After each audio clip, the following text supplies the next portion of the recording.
Hi Tim, thanks for coming in today. How you going? Yeah, good, thanks, Tara. That's good. How's your day been? Yeah, good, thanks. That's good to hear.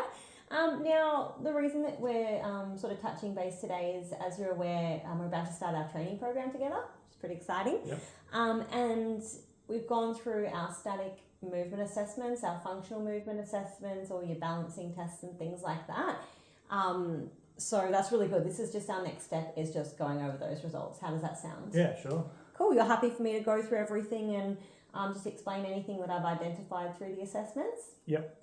Cool. Now, I know I did mention it when we did do the assessment, but the static postural assessment, what that is basically used for is just to identify any abnormalities, so postural abnormalities, that could possibly impact the way that you train. So that means I can program, exercises to strengthen any areas that may need it to correct, the posture essentially. Because if we're doing exercises, especially once we start loading the exercises and we don't have the correct strength in certain areas or the correct posture, there is a risk of an injury there. Cool. So does that make sense? Yeah. Yeah, awesome. Good to hear. And there was nothing major when looking at your assessment. Basically just with yours, I did note you had sort of a bit of a rounded shoulders. So instead of the body kind of being upright, shoulders down away from the ears, there was a slight kind of rounding and just that head tilting forward a little bit. So what that's kind of known as is the upper cross syndrome, essentially. So basically what that means is, let me just get my results back up here. Oh, where are they? Got a million tabs open here with your results. Here we go. So basically what that could mean is this area at the front here, which we call the pecs essentially, in layman's term, you've probably heard them.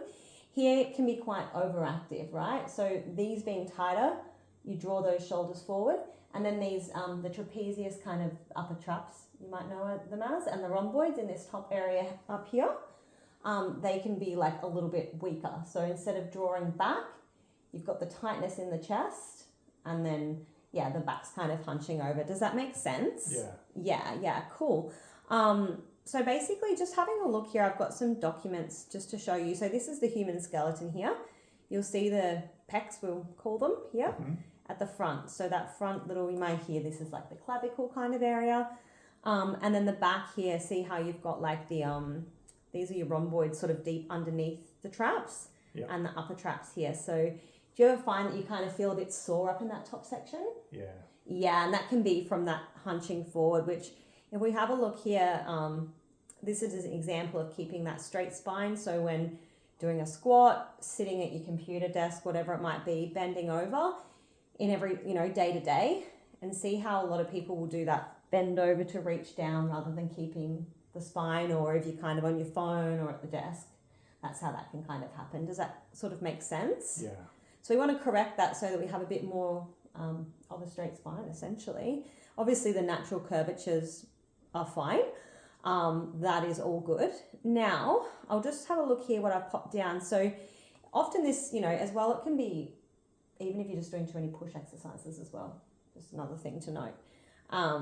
Does that make sense? Yeah. Cool. And basically what I've kind of identified as some corrective strategies for you are some like a wall pec stretch, so kind of holding the hand up, just opening that up. You could probably, even if you put your hand up already, you can kind of, I know when I go like this, you can kind of feel it already in there, that tightness, because I'm a bit similar with the rounded shoulders. And then our banded pull aparts, so we'll have a band in our hand, banded pull aparts there, and just some push-ups as well, just to strengthen that frontal kind of plane here. How does all of that kind of sound to you? Good. Yeah, amazing. So that just, strengthening those areas and, correcting that is just going to help you as you progress with your training, avoid any injury and whatnot. Alrighty? Now, here we go. My computer's doing all funny things today because I want to get up your functional movement assessment as well. If I can find it. Oh, goodness gracious. We'll just go through it here anyway. All right. So your functional movement assessment here. So again, I'm just going to go through any kind of dysfunctions that I've found within your assessment, really. And again, for the same purpose. We don't want to be doing these movement patterns, especially once we start loading and then realize, oh, well, we didn't have the right technique essentially, and we need to fix a few little things, okay? Sure. Alrighty, so let's go back to, I've just jotted them all down. So, because there are just a couple of movements that needed just small things here and there. Yep. We had the squats first, so the thighs didn't quite reach that horizontal plane, so not getting down quite low enough, which can be due to like hip mobility, possible tightness in the calves potentially, or the ankle kind of mobility as well. So I've kind of put in here like a static calf stretch, so standing, holding a calf stretch, hip flexor stretch as well. So just we can look at different methods for that, just to kind of increase that mobility a little bit. And if they're tight, you might feel it. Do you ever feel when you're going down there's like a restriction? Yeah, sure. Yeah, so this kind of stuff will help. And then again, I thought maybe the heel elevated squat, because it does allow for a greater range of movement. Okay, so instead of on a flat plane, we kind of elevate the heels and it helps you get down lower. Does that kind of make sense? Yeah. Awesome. Then we've got a banded row for the next one, because I did note that when you were doing the banded row there, the neutral spine wasn't maintained as well. So that was probably again with that, tightness here, that it probably was going, or the tightness in here, and not having the strength to kind of pull back there. So yeah, the shoulders didn't externally rotate, so they should kind of pull backwards. And that scapula just didn't quite pull back enough, which again, once we increase the strength here, we should, that should look okay. So again, we're just going to do banded pull aparts, which we've already got in there, using the banded row again before we kind of get into those cable rows and things like that. And then just a single arm sort of bench dumbbell row. Again, just really working on that upper body strength, essentially. Like I said, the upper traps, the rhomboids, that's all that top area there. Mm-hmm. Does that kind of make sense to you? Yeah. Awesome. And then just the high to low row. Yeah. Same thing. It's probably just a bit of weakness in that upper back. Now, the shoulders weren't externally rotating, and again, that scapular retraction, so pulling back wasn't quite there. And again, just the banded pull aparts. So there's a few repeats here, which obviously the areas that are weak, we don't need to prescribe a million exercises for it. I think that's all I've got in there. And then again, that banded high to low row as well. And then we just did the side to side as well. Do you remember doing that one? The horizontal. The shoulders didn't quite remain square the whole time, and there wasn't equal rotation, which is pretty normal, like anything, if you do your hammy stretch, one's often tighter than the other. So that could just be, again, that tightness in the spine, which is pretty common these days with everyone kind of, on their phones and busy doing things like that.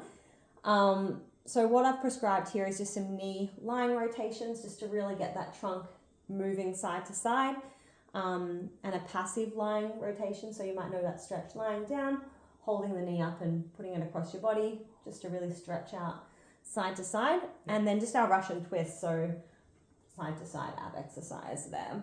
That should help kind of get that movement a bit better to both sides. Mm-hmm. How does all of that, does that all make sense to you? Yeah. Perfect. So again, this is just obviously, I'm giving you a lot of verbal information here, but it'll make so much more sense once we've written up your program. And now just with that, I wanted to note, especially with that hip and ankle mobility, I know we'll probably want to work on that lower body, strength? I'm losing my words. That lower body strength. And we don't want to be going into, I'm thinking for you, is we really want to get that hip mobility working, really target, get those glutes activating really well before we head into, say, a barbell squat, and those, big compound lifts. Just because I don't think with your current ankle and hip mobility that would quite be appropriate yet. So we'll just kind of build our way up. We might look at things like a leg press even if it's just a lighter weight, and popping a band around the knees and really activating those glutes, and just really getting that hip and ankle mobility up and running before we get into those big squats. Yep, sounds good. Amazing. All right. Well, that's pretty much everything. I know I can email you out all this information as well, and it's going to make so much more sense once we're getting through the program and you know, as we see these changes and these muscular imbalances kind of improving, we can, you know, continuously build on the exercises that we've got. Okay. All right, thanks, Tara. No worries. Thank you so much. And if there's no more questions, you have a great day. You too. Thanks. Bye.